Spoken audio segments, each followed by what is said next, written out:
श्री परमात्मने नमः। घर घर में हरि नाम का प्रचार।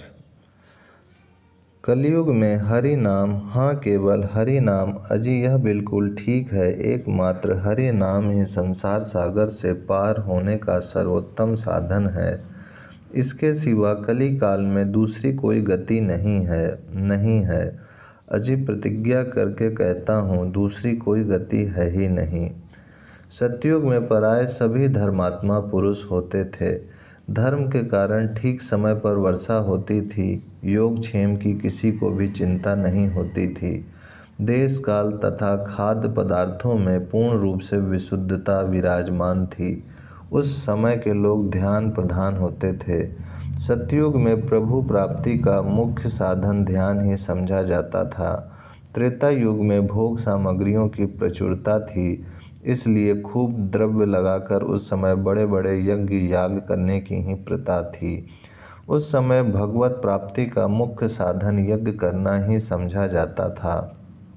सकाम तथा निष्काम दोनों ही भावों के द्विजातीय गण यथाशक्ति यज्ञ याग करते थे।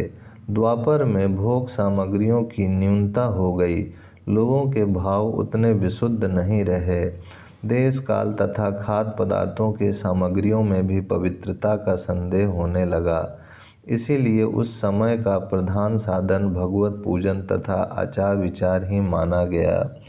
कलयुग में न तो पर्याप्त रूप से सबके लिए भोग पदार्थ या सामग्री ही है, और न अन्य युगों की भांति खाद्य पदार्थों की प्रचुरता ही। पवित्र स्थान बुरे लोगों के निवास से दूषित हो गए। धर्म स्थान कलह के घर बन गए। लोगों के हृदयों में से धर्म के प्रति आस्था जाती रही। लोगों के अधर्म भाव से वायुमंडल दूषित बन गया। वायुमंडल के दूषित हो जाने से देशों में से पवित्रता चली गई। काल विपरीत हो गया। सत्पुरुष, सत्शास्त्र तथा सत्संग का सर्वत्र अभाव साही हो गया। ऐसे घोर समय में भली भांति ध्यान, यज्ञ याग तथा पूजा पाठ का होना भी सबके लिए कठिन हो गया। इस युग में तो एक भगवान नाम ही मुख्य है। युक्त धार्मिक कृत्यों को जो लोग पवित्रता तथा सन्निष्ठा के साथ कर सकें वे भले ही करें, किंतु सर्वसाधारण के लिए सुलभ, सरल और सर्वश्रेष्ठ साधन भगवान नाम ही है।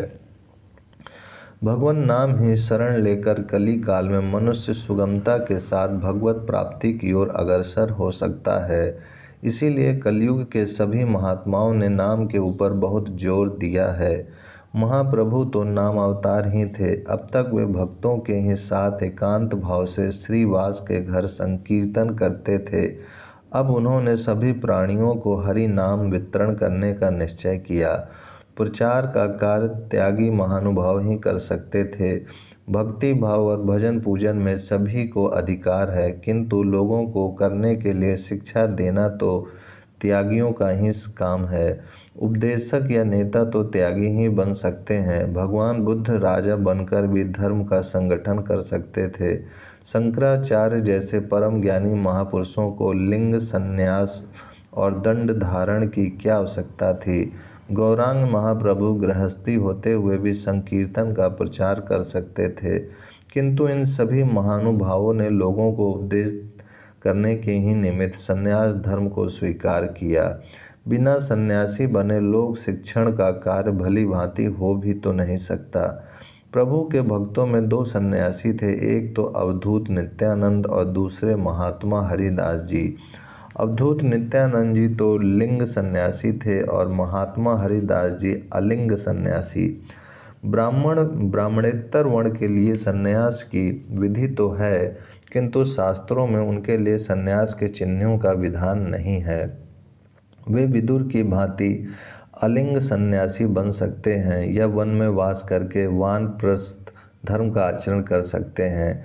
इसीलिए हरिदास जी ने किसी भी प्रकार का साधुओं का सा वेश नहीं बनाया था।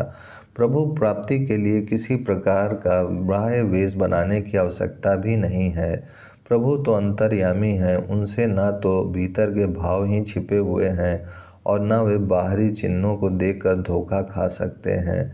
चिन्ह धारण करना तो एक प्रकार की लोक परंपरा है। प्रभु ने नित्यानंद और हरिदास जी को बुलाकर कहा, अब इस प्रकार एकांत में ही संकीर्तन करते रहने से काम नहीं चलेगा। अब हमें नगर नगर और घर घर में हरि नाम का प्रचार करना होगा। यह काम आप लोगों के सुपुर्द किया जाता है। आप दोनों ही नवद्वीप के मोहल्ले मोहल्ले और घर घर में जाकर हरि नाम का प्रचार करें। लोगों से विनय करके हाथ जोड़ तथा पैर छूकर आप लोग हरि नाम की भिक्षा मांगे। आप लोग हरि नाम वितरण करते समय पात्र अथवा छोटे बड़े का कुछ भी ख्याल ना करें। ब्राह्मण से लेकर चांडाल पर्यंत, पंडित से लेकर मूर्ख तक सबको समान भाव से हरि नाम का उपदेश करें। हरि नाम के सभी प्राणी अधिकारी हैं। जो भी जिज्ञासा करे अथवा ना भी करे, उसी के सामने आप लोग भगवान के सुमधुर नामों का संकीर्तन करें। उससे भी संकीर्तन करने की प्रार्थना करें। जाइए, श्री कृष्ण भगवान आपके इस कार्य में सहायक होंगे। प्रभु का आदेश पाकर दोनों ही अवधूत परम उल्लास के सहित नवद्वीप में हरि नाम वितरण करने के लिए चले। दोनों एक ही उद्देश्य से तथा एक ही काम के लिए साथ ही साथ चले थे, किंतु दोनों के स्वभाव में आकाश पाताल का अंतर था। नित्यानंद का रंग गोरा था, हरिदास कुछ काले थे। नित्यानंद लंबे और कुछ पतले थे, हरिदास जी का शरीर कुछ स्थूल और ठिगना सा था।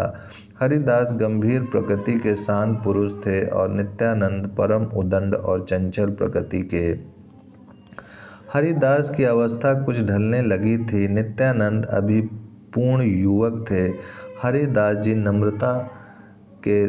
नम्रता से काम लेने वाले थे। नित्यानंद जी किसी के बिना छेड़े बात ही नहीं करते थे। इस प्रकार यह भिन्न प्रकृति का जोड़ा नवद्वीप में नाम वितरण करने चला। ये दोनों घर घर जाते और वहाँ जोरों से कहते, हरे राम हरे राम हरे राम हरे हरे, हरे कृष्ण कृष्ण कृष्ण हरे हरे। ओम शांति शांति शांति।